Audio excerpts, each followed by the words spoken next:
আসসালামু আলাইকুম রহমতুল্লাহি অবরকাতুহু। সম্মানিত দর্শক, আপনারা ইতিমধ্যে লক্ষ্য করেছেন যে বিএনপির অনেক শীর্ষ নেতা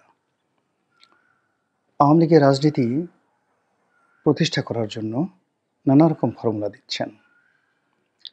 একটি রিফাইন্ড আওয়ামী লীগ যদি আসে এবং আওয়ামী লীগের যে সকল লোক অন্যায় করেনি, দুর্নীতি করেনি, কিংবা আওয়ামী লীগ যদি শেখ পরিবার মুক্ত হয়ে একটি ভিন্ন মাত্রার নতুন নেতৃত্ব নিয়ে রাজনীতিতে আসতে চায়, সেক্ষেত্রে বিএনপি নামক যে দলটি, সেই দলটি আওয়ামী লীগকে প্রতিপক্ষ হিসেবে চাচ্ছে এবং এই আওয়ামী লীগের সম্পর্কে বিএনপির যে ইতিবাচক চিন্তা এবং চেতনা, এটি নিয়ে বিএনপির বিরুদ্ধ শক্তি এবং আওয়ামী লীগ বিরোধী শক্তি তারা উঠে পড়ে লেগেছে। এমনকি একসময় জামাতের আমির আওয়ামী লীগকে ক্ষমা করে দেওয়ার ব্যাপারে যে ইতিবাচক কথা বলেছেন বা বলেছিলেন, তাকেও কিন্তু সমালোচকরা মারাত্মকভাবে আক্রমণ করেছে। এখন যারা সমালোচনা করছেন এদের একটা বিরাট অংশ উগ্র, বিরাট অংশ তরুণ এবং দেশের যারা রাজনীতির যে ইতিহাস এবং ঐতিহ্য এই সম্পর্কে ওয়াকিবহাল নন। আওয়ামী লীগের সৃষ্টি, আওয়ামী লীগের অস্তিত্ব, আওয়ামী লীগের নীতি এবং আদর্শ এবং আওয়ামী লীগের যে বিশাল ভোট ব্যাংক রয়েছে, সেই ভোট ব্যাংকের যে কার্যকারিতা কিংবা তাদের শূন্যতা কিংবা তাদের অসহযোগিতার কারণে পুরো রাজনৈতিক অঙ্গনে নতুন একটি ফ্যাসিবাদের জন্ম হতে পারে, অনায়াসে সামরিক শাসন চলে আসতে পারে এবং পুরো রাজনৈতিক কৃষ্টি এবং কালচার ভ্যানিশ হয়ে যেতে পারে। এই জিনিসগুলো দেশের সিনিয়র যারা রাজনীতিবিদ তারা যেভাবে বুঝেছেন, তরুণরা সেই জিনিসগুলো বুঝতে পারেননি, ফলে তারা বিদ্রোহ করছেন। এটি আমি তাদের কোনো অন্যায় দেখছি না। তরুণদের তারুণ্য, তাদের রক্তের যে গরম এবং তাদের যে ঐতিহ্য, তারা এরকমই করবেন এবং আমাদের দায়িত্ব হলো তাদেরকে বোঝানো এবং তাদের কাছে সত্যিকার ইতিহাস তুলে ধরা। আপনি জানেন যে বাংলাদেশে যে কয়জন মানুষ আওয়ামী লীগের দ্বারা ক্ষতিগ্রস্ত হয়েছেন, তার মধ্যে জনাব মাহমুদুর রহমান মান্না না, ঠিক আমার দেশ সম্পাদক জনাব মাহমুদুর রহমান, তিনি অত্যন্ত ক্ষতিগ্রস্ত একজন মানুষ। মাহমুদুর রহমান মান্নাও ক্ষতিগ্রস্ত মানুষ, জামাতের আমির ক্ষতিগ্রস্ত মানুষ, রুহুল কবির রিজভী ক্ষতিগ্রস্ত, আমি নিজে আওয়ামী লীগের এমপি হওয়া সত্ত্বেও মারাত্মকভাবে ক্ষতিগ্রস্ত, অপমানিত এবং লাঞ্ছিত আওয়ামী লীগ দ্বারা। জনাব ফজলুর রহমান, তিনিও আওয়ামী লীগ জমানাতে মারাত্মকভাবে ক্ষতিগ্রস্ত। কিন্তু আমরা তারপরেও কেন অনেকেই আওয়ামী লীগের রাজনীতিতে ফিরে আসা নিয়ে ইতিবাচক কথা বলছি? এই বিষয়গুলো আপনাদেরকে বুঝতে হবে। আপনাদের কি মনে হয় শেখ হাসিনা ফিরে আসলে আমাদেরকে সুযোগ দেবে? প্রশ্নই আসে না।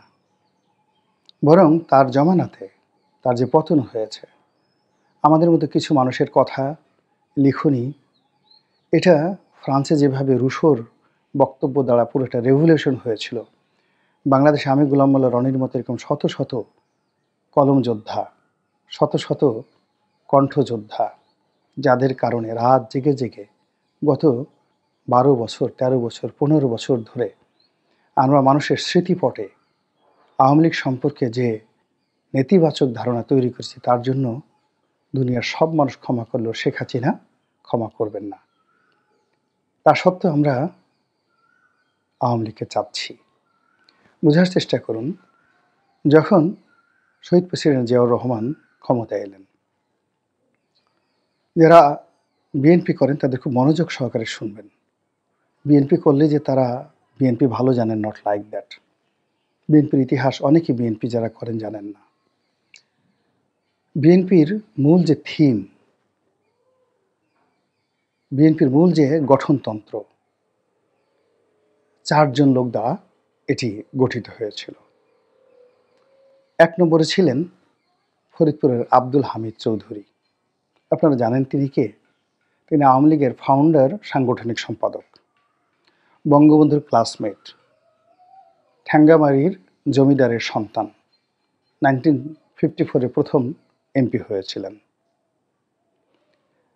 শহীদ প্রেসিডেন্ট জিয়াউর রহমানের যে আহ্বানে সাড়া দিয়ে এই প্রথম তিনি এসেছিলেন এই যে বাংলাদেশি জাতীয়তাবাদ এবং গঠনতন্ত্র বিএনপির হাতে দেওয়ার জন্য, আওয়ামী লীগের লোক।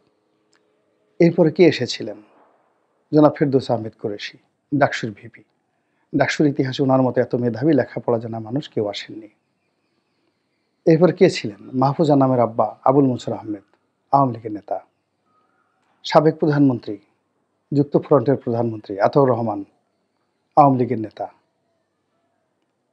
কে এম উবাইদুর রহমান, আওয়ামী লীগের নেতা। মওদুদ আহমেদ, আওয়ামী লীগের নেতা। শাহ মুয়াজ্জেম, আওয়ামী লীগের নেতা। এর বাইরে সিরাজুল আলম খান, তারপর আসাম আব্দুর রব, শাহজাহান সিরাজ, এরপর আরও অনেকে। আমি এই মুহূর্তে নামগুলো যদি বলতে যাই এরকম শত শত নাম বলতে পারবো। তোফায়েল আহমেদের মতো মানুষ, তারা সবাই যার যার অবস্থানে থেকে শহীদ প্রেসিডেন্ট জিয়াউর রহমানকে সাহায্য করেছেন যখন আওয়ামী লীগকে সংগঠন করা যাচ্ছিল না। প্রেসিডেন্ট জিয়া চেয়েছিলেন যে, এখন ডক্টর মোহাম্মদ ইউনূসের মতো তিনি যখন ক্ষমতায় এলেন, তিনি চেয়েছিলেন একটি নির্বাচন হোক, আওয়ামী লীগ আসুক, সংগঠিত হোক এবং আওয়ামী লীগের উপর তার একটা প্রভাব থাকুক। কিন্তু আওয়ামী লীগকে আসলে ওই মুহূর্তে সংগঠিত করা যাচ্ছিল না কোনো অবস্থাতেই। অনেক চেষ্টা করা হয়েছে, অনেক সময় নেওয়া হয়েছে, প্রায় ১.৫ বছর সময় নেওয়া হয়েছে। আওয়ামী লীগ মিজান হয়েছে, আওয়ামী লীগ যাকে বলা হয় মালিক উকিল হয়েছে। তারপরে টাঙ্গাইলের এক ভদ্রলোক ছিলেন আওয়ামী লীগের, এই মুহূর্তে আমার নাম মনে আসতেছে না। এইভাবে ৩ থেকে ৪টি গ্রুপ আওয়ামী লীগের মধ্যে হয়ে গেল, কিন্তু আওয়ামী লীগ একত্র করা যায়নি। কিন্তু জিয়াউর রহমান আওয়ামী লীগকে একত্র করে আওয়ামী লীগের মাধ্যমেই রাজনীতিটা চালাতে চেয়েছিলেন। খন্দকার মুশতাক বঙ্গবন্ধুকে হত্যা করেছেন, খুনিরা বঙ্গবন্ধুর পরিবারের সবাইকে হত্যা করেছেন, কিন্তু আওয়ামী লীগকে কিন্তু বেছে নিয়েছে, আওয়ামী লীগের নেতাদেরকে বেছে নিয়েছে এবং আওয়ামী লীগের অনেকে আনার চেষ্টা করেছে, তারা পারেনি, কিন্তু আওয়ামী লীগকে বাদ দেয়নি। দিস ইজ হিস্ট্রি, এটাকে বুঝতে হবে। তো জিয়াউর রহমান সাহেব যখন পারলেন না আওয়ামী লীগকে ঐক্যবদ্ধ করার জন্য, তখন তিনি যে বিএনপি করলেন, সেই বিএনপির মূল যে ফাউন্ডেশনটা, সেটা আওয়ামী লীগের হাত দিয়ে। এখানে শুধুমাত্র যে কাজটি হলো, দল গঠন থেকে শুরু করে সব কিছুর মধ্যে বাঙালি জাতীয়তাবাদের পরিবর্তে বাংলাদেশি জাতীয়তাবাদটা ঢুকিয়ে দেওয়া হলো। কিন্তু সংগঠন করা এবং সংগঠনকে তৃণমূলে পৌঁছে দেওয়া, রাষ্ট্র ক্ষমতা পরিচালনা থেকে শুরু করে সব কিছুর মধ্যে মূলত আওয়ামী লীগের সেই দীর্ঘদিনের মেধা, শ্রম, এই জিনিসগুলো রয়েছে। মাওলানা আব্দুল হামিদ খান ভাসানী এবং তার সঙ্গে আব্দুল্লাল নোমান, কাজী জাফর আহমেদ থেকে শুরু করে যে সকল বামধারা রাজনীতিবিদ, এমনকি মতিয়া চৌধুরী, রাশেদ খান মেনন, তারা অনেকটা নিউট্রাল থেকে জিয়াউর রহমানকে কিন্তু সহযোগিতা করেছিলেন। কমরেড মনির সিং থেকে শুরু করে আরও অনেকে, কমিউনিস্ট পার্টির। এর কারণ হলো যে তিনি এই আওয়ামী লীগ নামক যে দলটিকে ধ্বংস করতে চাননি। ফলে বাংলাদেশে কোনো রাজনৈতিক অনৈক্য সৃষ্টি হয়নি, রাজনৈতিক সংঘাত সৃষ্টি হয়নি। বরং জাসদের সাথে বঙ্গবন্ধুর যে সংঘাতটা ছিল, সর্বভারতের সাথে যে সংঘাত ছিল, সেই সংঘাত জিয়াউর রহমান খুব দ্রুত নিষ্পত্তি করে ফেলেন। ফলে খুব অল্প সময়ের মধ্যে তিনি দেশটিকে সফলতার স্বর্ণশিখরে নিয়ে যেতে পেরেছিলেন। কিন্তু এখন যা হচ্ছে সেটি হলো রাজনৈতিক সংঘাত।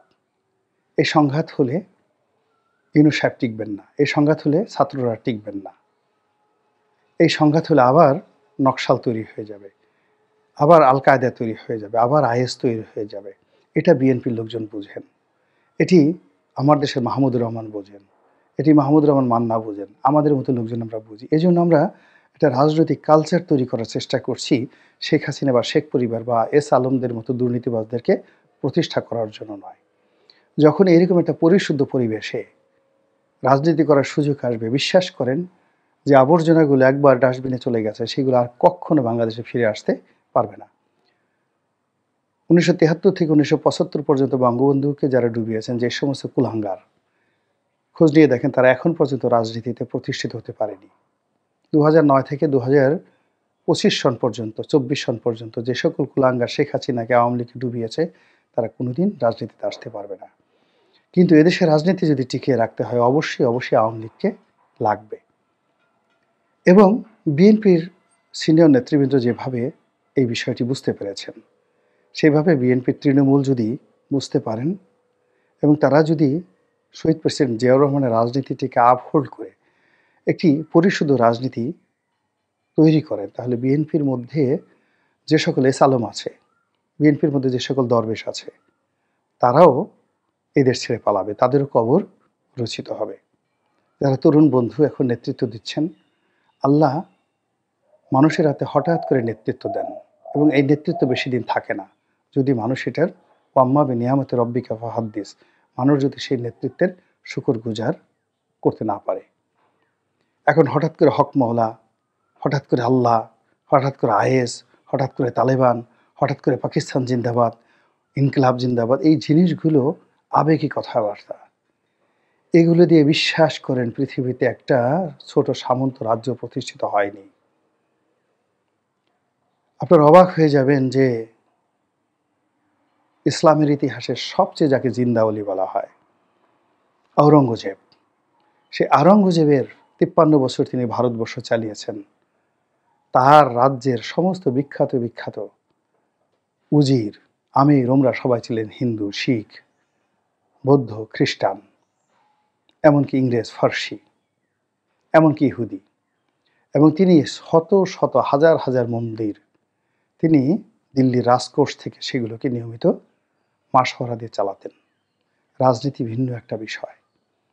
কাজে এখানে অমুকের কল্লা কাটো, অমুকের রক কাটো, অমুকে নিষিদ্ধ করো, অমুকের লাথি মারো, অমুকের বাসা আক্রমণ করো, অমুকে শেষ করো, একটা রাজনৈতিক মেধা, একটা নেতা তৈরি করতে 50 বছর সময় লাগে, আর শেষ করতে মাত্র 5 মিনিট সময় লাগে।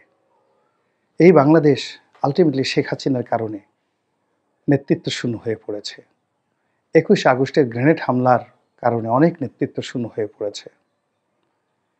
111-এর কারণে অনেক নেতৃত্ব শূন্য হয়ে পড়েছে। এখন যদি ইউনূসের জমানাতে আবার নেতৃত্ব শূন্যতার কবলে পড়ি, এই ধকল আমরা সহ্য করতে পারবো না। কাজেই কাম অ্যান্ড কোয়াইট, শান্ত হন এবং নতুন করে চিন্তা করুন, ভাবুন। দেশটা নিয়ে যদি জানেন তর্ক করুন, যদি না জানেন শিক্ষা নেওয়ার চেষ্টা করুন। আল্লাহ আমাদের সবাইকে হেদায়েত দান করুন এবং হেফাজত করুন। আসসালামু আলাইকুম ওয়া রাহমাতুল্লাহি ওয়া বারাকাতুহু।